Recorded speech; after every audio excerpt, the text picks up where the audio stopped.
speaker today. Our speaker is Dr. Buck Blodgett. Good morning, everybody. Today at your school, we launch the Love is Greater Than Hate Friends, Inc. to create a safe and empowered reporting environment and to measurably decrease dating violence, sexual assault, human trafficking, bullying, and domestic violence experienced by you. Not just violence that happens at your school, but that happens anywhere and everywhere in your lives. Please help. Please help this project succeed and win, because when it does, we'll be able to take a proven effective new model to other schools around the county, around the state, and eventually around the country and the world in our larger mission to transform culture and end violence against our girls and women and our boys too. All starting here in your town, at your school. Please help. Please help this project succeed and win.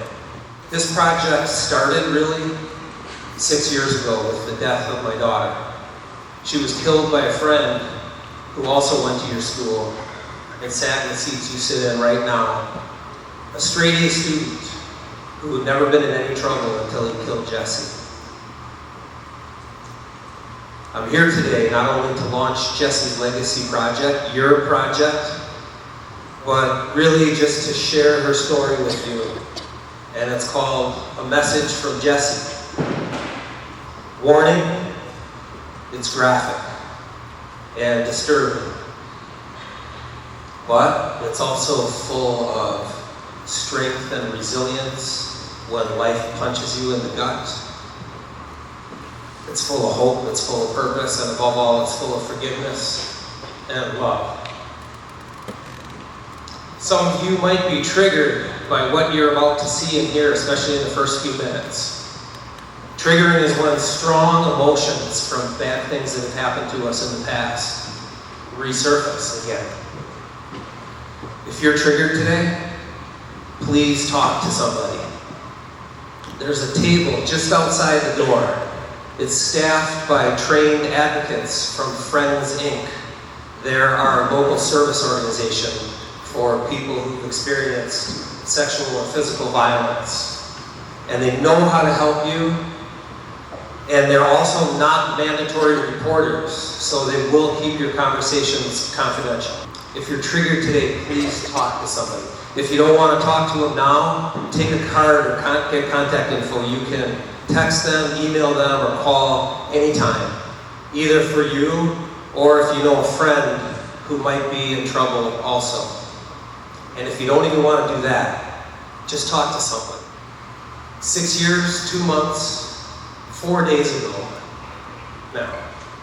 It was a Monday morning, about 9 a.m., we think.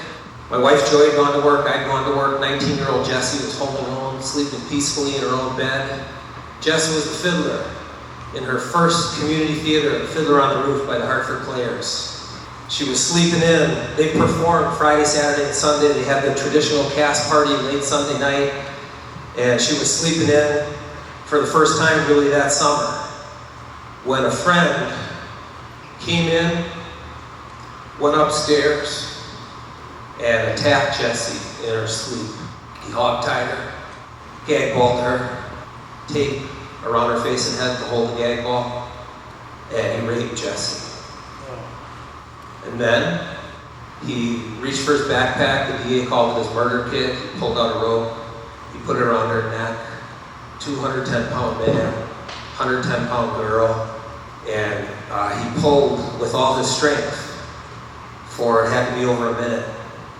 45 seconds after she lost consciousness, because he knew that's what it takes to stop the heart. And he watched life and a light drain out of my daughter and his friends' eyes. I'm here today with you guys at your school in hopes that Jessie didn't die for nothing. I'm here today in hopes that the 10 more girls or women who will die by the hand of a man today in our country, in my country, in your country. I'm here today in hopes that they don't all die for nothing too. And the 10 more, by the way, tomorrow and the next day and every day. 10 more Jessies every day in our country until something changes.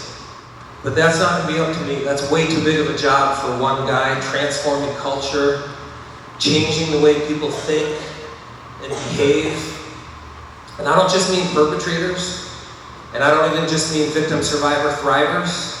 I mean all of us, the way all of us think and behave, because we're all, whether we've done anything wrong or not, we are all co-creating this shared environment in which this is happening. We all have a piece. We all have a role. We all have some little contribution to our community and our world. Everybody matters. And whether you've done anything wrong or not, and most boys and men never will, most boys and men would never do something like this, rape or kill. But whether you've done anything wrong or not, this project is an invitation, especially for good people, good young men, to stand up, step up, own it, claim it, and end violence against our girls and women. And my only question in being with you at your school today is, will you help? Will you help? Will you be part of a solution, or by default, part of the problem? Will you speed us up or slow us down? Will you help? Please watch our video.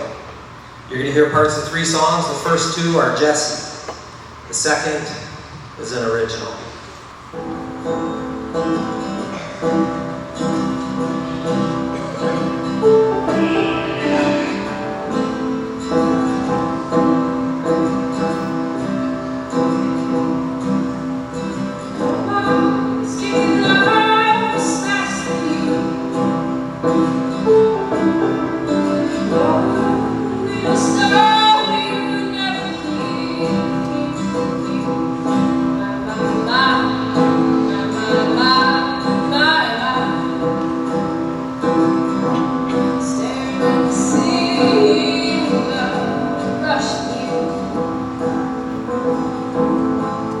This is breaking news now. And that breaking news, Hartford police are finally talking about the mysterious murder.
Such a shame for us to part.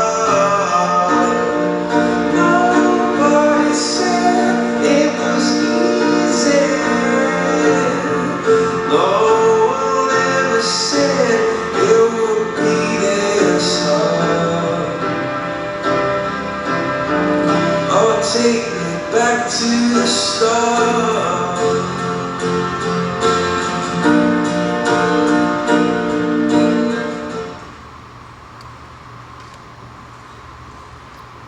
Now for the two hardest parts of the presentation. And then it gets better, I promise. But first, a crime scene photo of Jessie on her bedroom floor. Really unusual, we don't usually show crime scene photos of deceased people, especially when we know them and love them. I do this for a specific reason, and that reason is I know Jessie wants me to. And I believe millions of victims, survivors, thrivers everywhere want us to see, know, and understand what they've been through. And for some, what they continue to go through, because violence is often repeated, especially when it's gotten away with. Some of you might not want to see this photo. Some of you maybe shouldn't see this photo. If you have any instinct or intuition that this photo isn't for you, then you should trust that and honor that, and you should close your eyes right now. This is Jessie on her bedroom floor, about 3 hours after she was stolen from us, about 10 minutes after EMTs pronounced her dead, and right about the time she stopped being my daughter and started being evidence in the criminal case.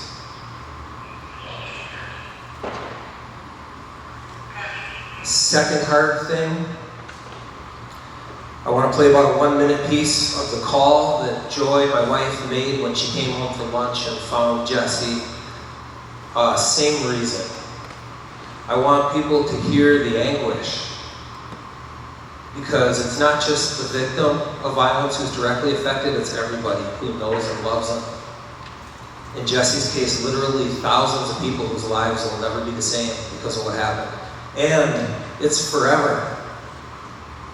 Violence changes us on the inside, right here and right here, forever. And I don't care whether you're the victim, survivor, thriver of violence, the perpetrator, a witness, it changes all of us, right here and right here, forever. And I don't care whether you've seen violence once or 100 times. It changes us every single time on the inside, here in our heart and in our brain forever. Really emotional, really intense. Some of you might not want to hear this. Some of you maybe shouldn't. If you have any gut feeling that this audio isn't for you, you should trust that. You should honor that. And you should plug your ears tight until we move to the next slide.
That's really hard to hear, I know. Even after the 1000th time, it's really hard to hear. That's not pleasant, not fun, but really important. Awareness is everything. Awareness is 90% of mastery is awareness, right? Awareness is everything. If we can't see the reality that we're in, we got no power to do anything about it. I want to thank every person in this room who heard and saw, because that matters. I want to thank you on behalf of Jessie and on behalf of victims, survivors, thrivers everywhere, even though that's not pleasant. Thank you for seeing, thank you for hearing. If you didn't, you trusted your instincts and did the right thing. Can I be her dad for a little while and tell you about her? She wasn't a character in a PowerPoint. She wasn't a character in a Dateline episode, if you saw that, or a book, if you read that. She was a real person with a real life who really went through what she really went through, whose future was really stolen. And I need to make her real for you, because like she's real for me. Because the number one reason I do this is because we're so desensitized to violence in our world today, because it's everywhere. We see it everywhere in all of our media, TV, video games, it's everywhere. And we need to resensitize ourselves to the real life costs of violence, in my opinion. So a few stories about her to make her real for you like she is for me. Cody and Kelly, last two friends to see her alive. They were also in Fiddler on the Roof with Jesse. They went to the cast party together. Jesse drove them home. Cody spoke at her funeral and he said, "You could talk to her for hours and feel special and wanted." She was just that kind of person who could debate. She was a shining star in a world where stars are a burning star, a world where stars are afraid to burn. She was that kind of person who could debate and yet accept the other side and be open to others' opinions. Can people talk to you for hours and feel special and wanted just because they're in your presence? If not, what would that take? Who would you have to become? How would you have to change? And don't you want that? She taught me how to stand up for what I believe in, how to show kindness. What do you believe in? And I don't mean your politics. Politics is important, nothing against politics, but I don't mean that. I don't mean your religion. Religion's really important to me, but I don't mean that. I mean down below your worldview, your philosophy of life, your opinions, deep down below that, what do you know in your heart of hearts is good, true, and right? And with how much bravery do you stand up for that every day? Even when it's not popular, even against what you think your friends, your peer group expects of you in order to fit in and be cool, especially then. Picture on the upper left is Jackie and Jesse, Jesse's best friend in this world. And they're on the median strip on Highway 60, right by Pike Lake. Some of you might recognize that. It's right by where our house was. And Jessie was a pretty new driver, and she wheeled over and they ran out in front of traffic because a turtle wasn't going to make it across the road. Yes, that's a turtle Jackie's holding. Because to Jessie and Jackie, all lives matter. Black lives matter. White lives matter. Blue lives matter. Tan, brown, and green lives, even non-human lives matter. You guys know high school starts early in Hartford. Jessie was, she was a night owl, couldn't get to bed at night, couldn't get up in the morning. And in high school, for the first time in her life, she was the first one up in the house. She was responsible for getting herself up for the first time. And many was the morning when I'd hear, "Dad, come here, come here." And I'd have to get out of bed in my underwear and rub the sleep out of my eyes and go into the bathroom and tear off a little square of toilet paper and gently scoop up a tiny little bug that Jessie found in the bathroom sink and fold it up so I didn't hurt it and run it downstairs, still in my underwear, and release it to freedom out the front door.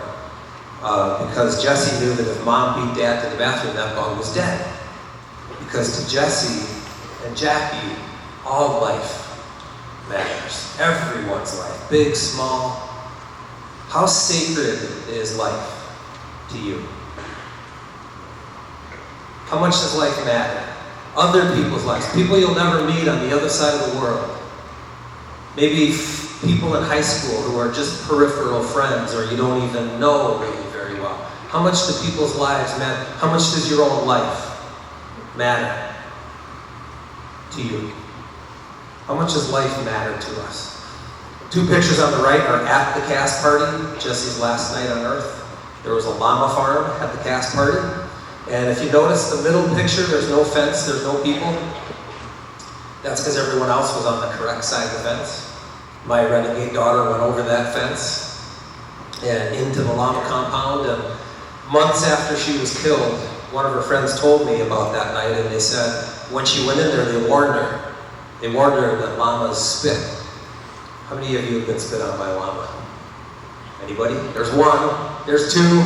My brother was spit on by a llama, three, several. Yeah, they spit. They aim for our eyes usually. They're really accurate. It stings, it burns, it's really bad. They told her this, and her friend told me in Jesse's quiet way, she stopped and she turned and she said, if I respect her, she'll respect me. So the picture in the middle is Jesse taking the time, making the effort to show respect to Mama Llama. And the picture on the right is a few minutes later after Mama Llama released baby llama to go play with Jesse. Are we taking the time in life?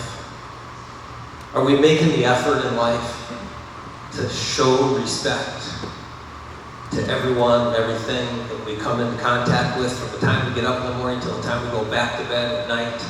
Everyone? If not, what would that take? How would we have to change? Who would you have to become? And don't you want that? You know, I do this in prisons too. And this is the best part of prisons because respect is a big thing in the prison system. And the inmates, I think like all of us, to some degree, think for the most part that you have to earn respect. You have to demand respect. You have to fight for respect. But that's not how you get it. It doesn't work that way. Maybe you get fear, maybe you can earn fear by demanding respect, but not true respect. The way you get respect is the way you get anything.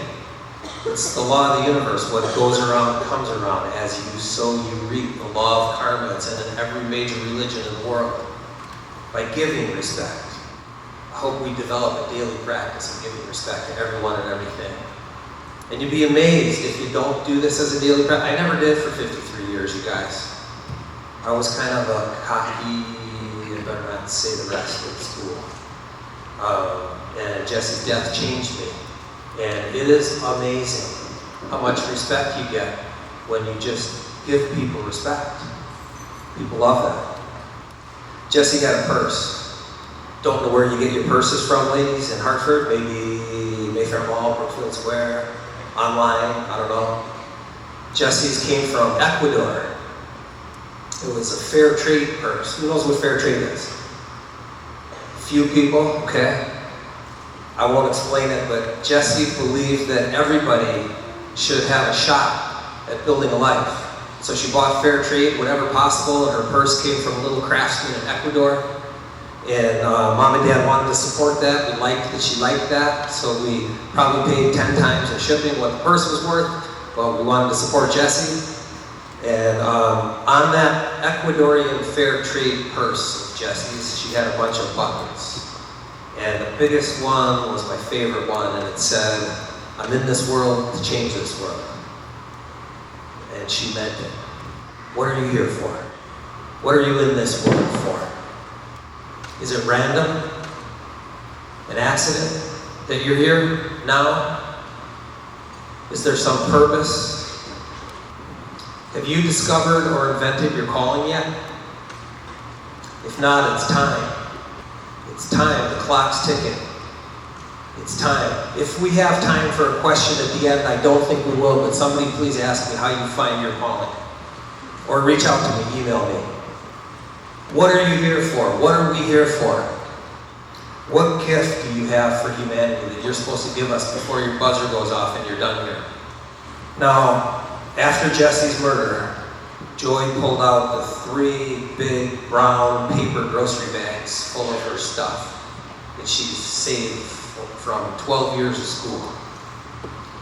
You know, all the little dumb stuff you make in kindergarten that your parents still have. You probably don't even know your parents still have that stuff. They'll show you one day.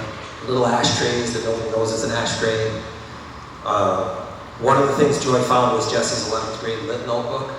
And in it, she found this quote she texted to me one day. Nobody ever heard it, except for Jesse. And it said, music is a uniting art, a universal language, a way to change the world. Jesse loved music, But it wasn't just that she loved music for her, it was bigger than that. She really believed that she could change the world through her music. Music was going to be her vehicle. What's yours? How are you going to answer your calling? How are you going to share your gift with the world? What is your gift? How are you going to get it done? How are you going to answer your calling? What's your skill set? What do you love? What do you have a natural affinity for? What do you love to do? You're just good at it naturally.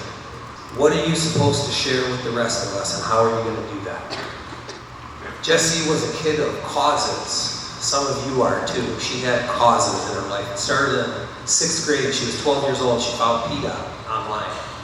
And it was really cool being her dad and watching her social conscience blossom and explode. And she became fierce about the ethical treatment of animals, like obnoxiously fierce about that. And that morphed into vegetarianism in 7th grade. And then in 8th grade, she became a Buddhist because of their reverence for every living thing and because of their daily practices, like breathing in the suffering and the pain in this world and exhaling love back out into the world. At 15, she came to me and Joy, who had barely spent a day in church in our adult lives, and asked to be baptized. And she became a Christian. And then at 16, she became an atheist. And she was on this amazingly cool spiritual roller coaster journey. She was seeking and looking and asking and finding. It was the coolest thing to watch. She was such a compelling atheist that I became one for a couple of years until we lost her and some crazy things happened to change my worldview. Her last and biggest cause in life, ironically, male and female violence. She tried to tell me about it. I listened. We used to walk and talk every day. It's my favorite part of the day, walking with Jess and take the dog out. And in the last 2 months of her life, she got in the habit of starting every walk with this question. So, Dad, how was your day? And I had to give her a legit answer with some real content. I couldn't just say, I'm the dad, you're the kid, I'm good. How was your day? Let's talk about you. That was no pass with Jessie. I had to give her something real. And then we could go on. I listened to her. She tried to tell me about male and female violence, and but I just didn't get it until it hit her and me. And I'm here today in hopes to help others, in hopes that you get it before it hits you and your family. Or if it already has, in hopes that I say at least one thing today that will forward you, help you take your next step on a path to healing. Or your first step on a path to healing. Jessie made a Facebook post, one of her last ever, 48 hours before her last night on earth. It said, life just keeps getting better. She was between freshman and sophomore years at UWM. She was a near straight-A student in the Honors College. She just changed her major and went into music ed and she got a prestigious talent scholarship offer at the UWM Peck School of the Arts. She was offered a job mentoring disadvantaged inner city students at UWM. She got an offer to be a choir director at age 19 at a local church here in Hartford. Never had a chance to accept any of those offers. But she did have a chance to start her own business. And she called it Be Sharp. And she made this cool little flyer. I saw it, I thought, wow, honey, that's awesome. We got to get that around town. So we drove around for a couple months. We covered probably 2/3 of Hartford, me and her. And I was driving and she stuffed mailboxes out the window for 2 months. And Jessie had 28 young students come into our house every week for voice, piano, and violin lessons. Life just keeps getting better.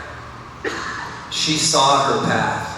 She knew her calling at an early age, and it was unfolding before her. And she was going to be a music ed teacher and get a job teaching 100 kids a year in a middle school, high school, or university somewhere, and impact their lives, be a mentor for them, like a couple of her great mentors in high school were for her. life just keeps getting better. And then, got a bad waist here. And then, just like that, it was over. She was gone. I learned on July 15, 2013, and Jesse learned the hard way, that none of us are promised tomorrow. Tomorrow's a myth. And all we really have is right now. And if me and Jess are right about that, and all we really have is right now, what are we doing with our right now? What are you doing with your right now? And would you be willing to use it to fight for love? Joy and I were buried in love after Jesse's murder. Our house filled up every day from the Monday she was killed until Saturday's funeral with people, more and more each day, 50 people in our home by the end of the week. They brought food. We didn't have to cook for a month. They brought flowers. They did our lawn. They did our laundry. 1,000 letters came in the mail, some from other states. 1,000 people came to Jesse's funeral, almost as many as are in this room. Most of them couldn't even get in. They stayed anyway. It was this ridiculous, incredible outpouring of love like I'd never seen before. And it changed me. And I remember at one point asking myself, why don't we do this for each other all the time? All of us. For everyone. Why just me and Joy? Because we've suffered this shocking, unexpected tragedy. Everyone has tragedies. None of us are getting out of this life without some traumas and hardships and trials and challenges and losses and pain. None of us. Why don't we do this for each other all the time? At Jesse's funeral, I said, love is greater than hate. At the time, I didn't know where those words came from or why. I feel like I do now. But I couldn't help but notice the community's reaction. And a month later, 500 people gathered at the Mill Pond in Hartford here, lit candles and walked in the dark for a couple hours around a big circle. And there were signs all along our path for 2 miles that volunteers had made.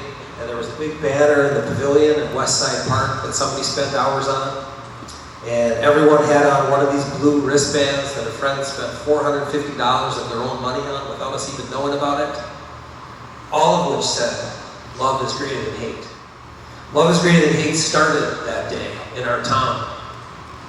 And then kind of semi-exploded on Facebook, and then YouTube, and then the 10 o'clock news on all 4 news channels in Milwaukee. And I knew that day that a project was being born, and it was Jesse's legacy, and that I was supposed to do something about it. And maybe you are. I believe all of us are. Because it's going to take all of us, this one. It's going to take all of us. The name of the project, the Love is Greater Than Hate Project, and our dual mission is ending violence against our girls and women, and our boys too. And inspiring people to choose love over hate. But before we can change the world, we have to make sure our heads aren't in the clouds, our feet are on the ground. We are seeing things for what they really are. We have to know our opponent, football players, right? We have to know our opponent. We have to know what we're up against. So a few facts to paint the picture, to illuminate the reality of what we face if we want to actually accomplish this mission. Number 1 out of 5. 1 out of 5 of our girls and women has been raped, according to the U.S. Department of Justice. That means in this room, by the numbers, and this crosses every socioeconomic boundary. So in this room, and the age level in this room, probably likely about 100 to 200 of you, maybe a little more, including boys, have already been sexually assaulted, have already been raped. And most have never told anybody, and most never will. And we hope to change that, because the shroud of silence is the #1 thing keeping this problem in place, in my opinion. 1 out of 3 of our girls and women will experience some form of sexual assault in their lifetimes. 1 out of 4 domestic violence. 1 out of 6 of our boys, sexual assault. 1 out of 7, domestic violence. And 10 girls or women killed by a man in our country today and tomorrow and the next day, every day. 10 more Jessies every day until something changes. So I believe Jess has some messages for us. And the first one's a question. The question is, why don't we know? Why didn't most of us know those numbers, those facts? Why can't they tell us? Well, they can't tell us not only because of pain and humiliation, but even more because of fear of being doubted, judged, or blamed, like it was their fault they were attacked by someone.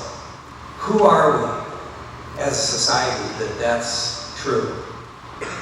And who could we be? Who could you be?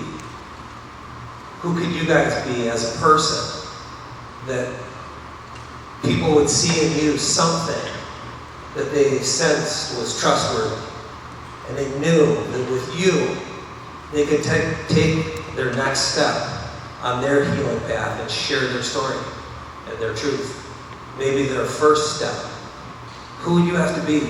Do people do that? Do people share their deepest, darkest secrets and their worst nightmares with you? People never did that with me for 53 years. No one. And then when Jesse was murdered, something changed in me, and now I hear it all. I hear people's stories all the time. What would have to change in you if people don't share their innermost stories with you? And don't you want that? Don't you want to be that person for others? Number 2, it's okay to talk about it. First, for reporting, because we have to protect future innocent victims. And people who get away with something tend to continue to do it.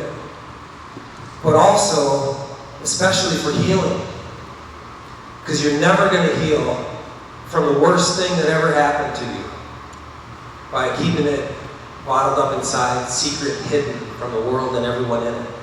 It's not how healing works.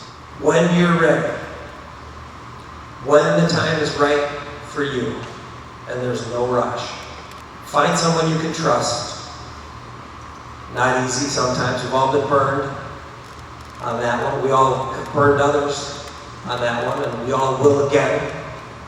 Humans aren't perfect, but so what? There's plenty of good in this world and plenty of good in people. Get back on the horse again if you get knocked off, right? That's all there is to do.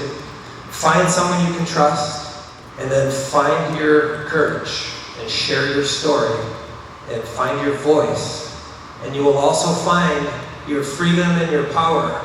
Some people find their freedom and their power profoundly and immediately and amazingly upon telling their story for the first time.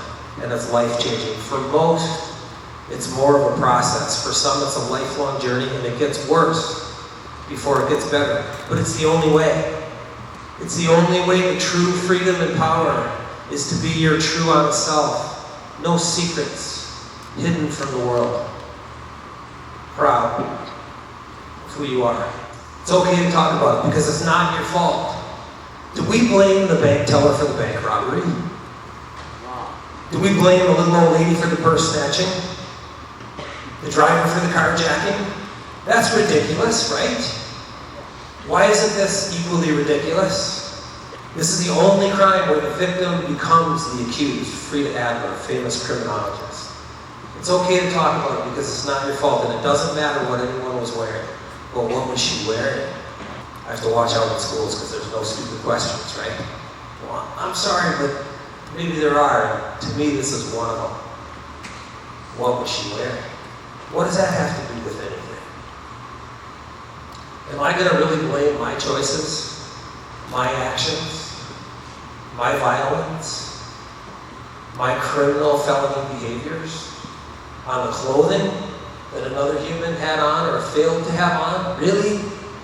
Am I not better than that? Are we not better than that? We are better than that. It's okay to talk about it because it's not your fault. It doesn't matter what anybody was wearing. Yeah, but she wanted it. You know you wanted it, baby. Really? You think Jessie wandered it on July 15th, 2013, sleeping peacefully on her bed on a Monday morning? No means no. I don't care when it comes. Don't care why it comes. Don't care if it started as a yes and became a no. You know, if I run to the store for vanilla ice cream and I get there and the clerk helps me find it and I see chocolate and I change my mind, does that give the clerk the right to punch me in the face, sexually assault me, or kill me? That's also ridiculous, right? Well, why isn't this equally ridiculous? Anyone, a woman, girl, or child, or boy, everyone has the right to change their mind. No means no. There's a thing called consent in this world now, and we're supposed to talk about it and get consent now, yes? No means no. And what does a real man do when a woman, girl, or child, or boy says no? Stops. Shows a little honor, a little bit of love, selflessness instead of what I want, what does that person need right now? No means no. Would you all please, for 1 minute, as quietly as possible, please stand up with me right now for 1 minute.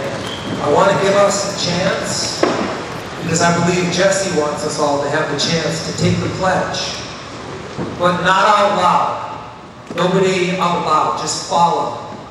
And if it speaks to you in your heart, take it later in your own time and space, only if you mean it though. Take it, live it, share it, be it if you mean it. Women, girls, I hope you're standing in support of boys and men taking the pledge, not just the ones in this room, but the ones in your lives.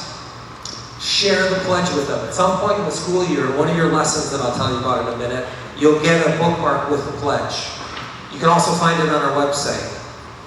Share it with the boys and the men in your life, and don't miss it when people are telling you who they are. Don't be so stuck in your idealized version of who you think someone is and who you want someone to be that you miss when people are showing us and telling us who they are. Share the pledge and don't miss their first reaction. Quietly, I also hope that girls and women are standing in support of nonviolence by girls and women against boys and men in relationships, because that happens too. Okay, silently please just follow. I promise to never ever hit, hurt, or otherwise harm a woman, girl, or child. I understand that I'm bigger and stronger than many women, girls, and children, therefore it's my duty to never hurt them, but to always protect, respect, honor, and love them, no matter what. Thank you. Okay, please sit again. And now we come to the heart of the matter. This is why I came today. I believe, just my opinion, though you didn't know it, this is why you came today. We cannot hate. We cannot hate. Why? Because it doesn't work. It's not effective. It doesn't produce the result we're looking for. If we want to heal the sickness in this world, hate's never going to get that done. Hate only creates more hate. I don't care how powerful your hate response is. If someone hates on you, you're never going to defeat hate with a hate response. Never has worked, never will. Only love does that. I don't care how big your muscles, how big your gun, how big your army, how big your vocabulary on social media. If you meet hate with hate, you're only going to create more hate. Martin Luther King said, darkness can't drive out darkness. Only the light does that. And in the same exact way, hate will never conquer hate. Only love can do that. If we were all standing outside the door, and it was locked, and we're getting ready to come in here for the presentation, we're waiting, someone unlocks the door, we all come in. Let's pretend there's no windows in the gym. It's pitch black in here. We all file in. What's the first thing somebody does? Flips on the light, right? Why? Because darkness can't drive out darkness. Only light does that. In the same exact way, hate will never conquer hate. Only love does that. I had the chance at sentencing, October 14th, 2014, for the only time. It's 6 years, 2 months, and 4 days now to sit face to face with Dan, the young man who killed Jess. We each had 10 minutes to give our statements. I went first. I told him I forgave him. I meant it. I mean it now. I forgave Dan every day for over 1,000 days in a row, over 3 years, until I didn't need to anymore. Because you know how when you repeat something over and over and over, like your homework or a sport that you're practicing at, or a musical instrument or anything you practice, you repeat it over long enough and you get better and better and better, it just becomes part of you, right? That's how forgiveness of Dan is for me. It's just who I am now. Also told him I loved him. Meant that too. Don't mean I like him. I don't like him. I don't want to hang out and watch the Packers. I don't want to go fishing or hunting. But like and love are two completely different things. Like is a feeling. Love is a commitment. Most of you in this room will get married one day. And you'll find out that there's this thing called the romance period that doesn't last forever, where the other person can do no wrong. They're just like amazing. Everything about them is perfect. And then you get married and you move in together and you live with this person for a long time. And at some point, you start to see who they really are, not who you thought they were and hoped they were. And that's when you get the chance to discover what love is. Unconditional love, accepting somebody for who they are, no matter what, despite all their flaws that all of us have. That's what I meant. That's how I meant when I told Dan I loved him. Didn't mean I excuse him. I will never excuse Dan for what he did to Jess. I'll never excuse any human for their violence against another human. For any reason, unless it's self-defense. But that doesn't mean I can't love and forgive. Dan showed us what he was bringing into this world on July 15th, 2013. Now it's my turn. Now it's Jesse's turn. Now it's your turn.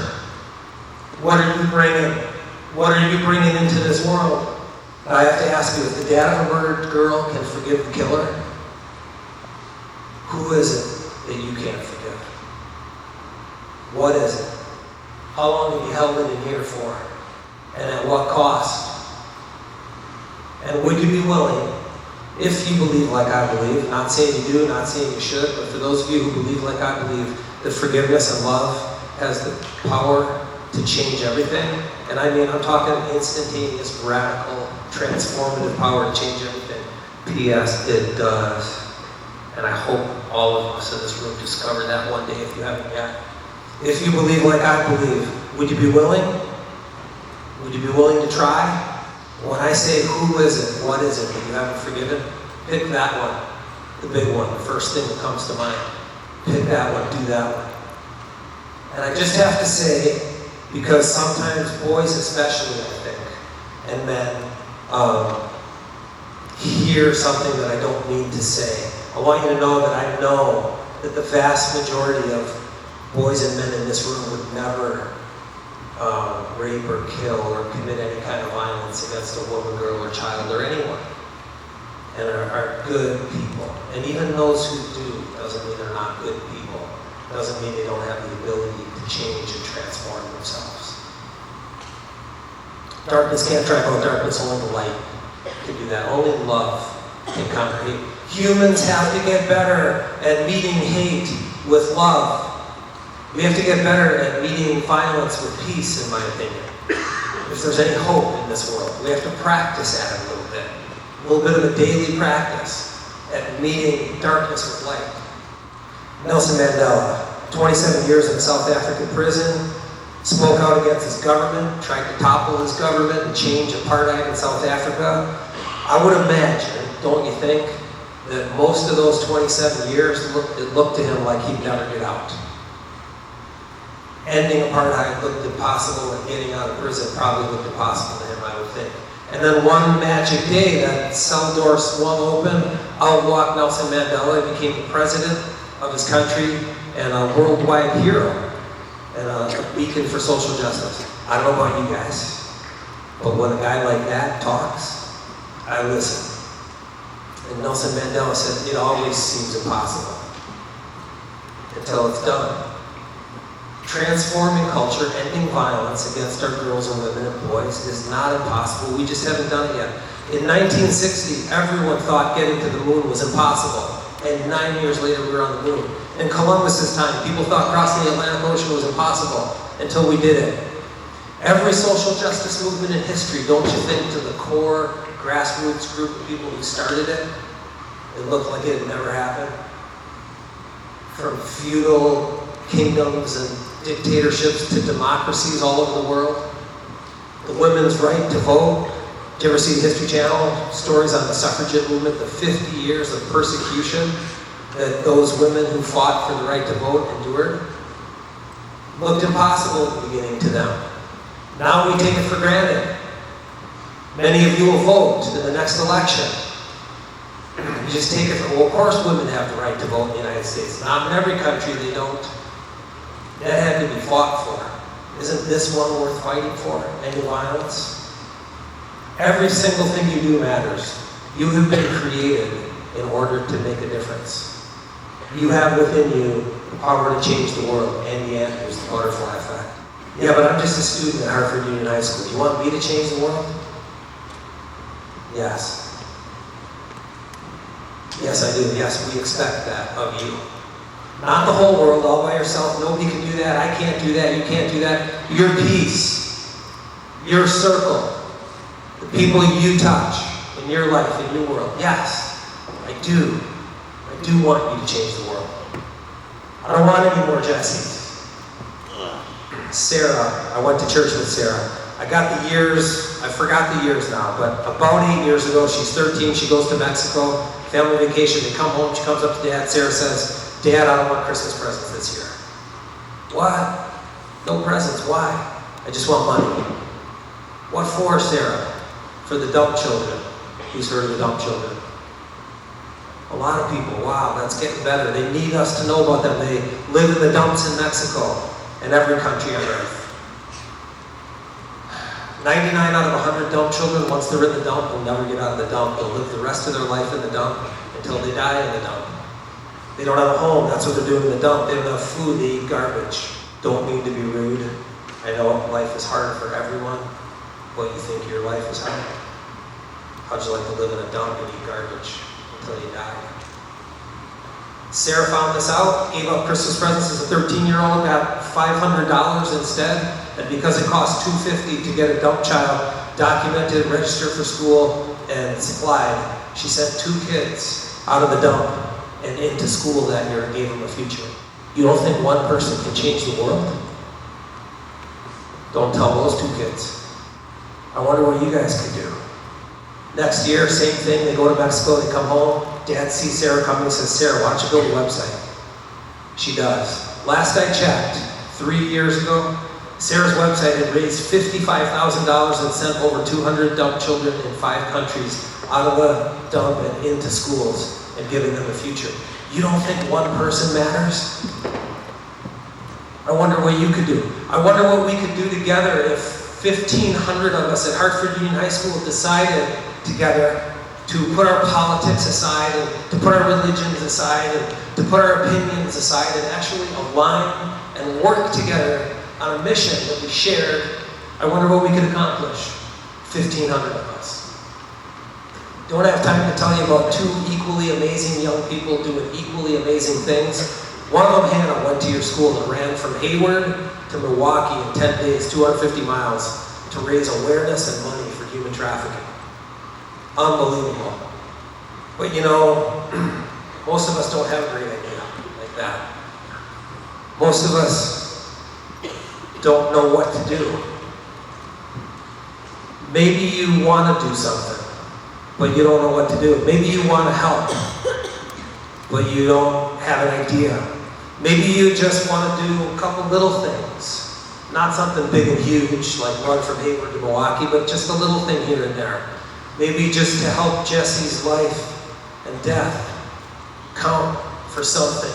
To make your life and death count for something while you still have time here. Mother Teresa said most of us will never do great things. But all of us can do small things with great love. If you don't know what to do, but you just want to do something, I'm going to give you 3 things right now that you can do to help make Jesse's life count for something good, and yours too. To help move her legacy project just a centimeter forward. That's all we ask. Just do your little part. Number one, take the pledge. You'll get it later this year, or it's on our website. Take it, mean it, be it, share it. Number two, I know everybody says, like and share us on Facebook. We're not supposed to do this in assemblies, but it wouldn't offend me at all. In fact, I'm asking, please feel free to take your phone out right now. Go on Facebook as quietly as you can. Take your phone out, go on Facebook. Look up, just as it is on the top of the screen, the Love is Greater Than Hate Project, and click follow. Because one click is how we expand our reach and our impact into your circle of people. And finally, number three, you can support Jesse's Legacy Project, your project that we're launching today here at school. There are, among you, there are 6 students who are on our student stakeholder team, and they're amazing young people, and I'm so excited about them. And one of them happens to be your student council president, and the student council has already said they want to support this project. So you'll be seeing some small and some bigger projects through the course of the year that we haven't even invented most of them yet. Please support them. Maybe volunteer if you have a chance to volunteer. And you'll be getting 15 mini lessons in homerooms all year long. It's about 7 minutes each. The first 2 tomorrow. And please share those. Pull out your phones in homeroom and share those in your social media. That's how we expand our reach and our impact, and you can help us do that. Please help this project succeed and win, because then we can take it to other schools all over the state and the country. I want to thank every person in this gym right now for letting me and helping me bring Jesse back for 60 minutes more. I hope that when you leave this assembly, when you leave school today, and when you leave school forever, that you'll carry a little piece of her wherever you go. Her story, her message, her mission. It's my hope that when you leave today and beyond, that you will look back and see if there isn't 1 or 2 or 3 small things you can do with great love to help forward her project and make her life and death count for something good. It's my hope when you leave here today and beyond that you will know that there's nothing in this life that can stop me. Nothing. And because you and I, my new young friends, are made of the same stuff, in my opinion, by the same maker, there ain't nothing in this life that can stop you either. Nothing. Unless you let it. Don't let it. Don't let anything in this life stop you from finding and answering your calling, from discovering who you are, what you're meant to do while you're here, and from doing it. Don't let anything stop you from becoming who you're supposed to become and getting done what you're supposed to. And finally, above all else, it's my hope that when you leave here today and beyond, you'll remember and live like love is greater than hate. Thank you.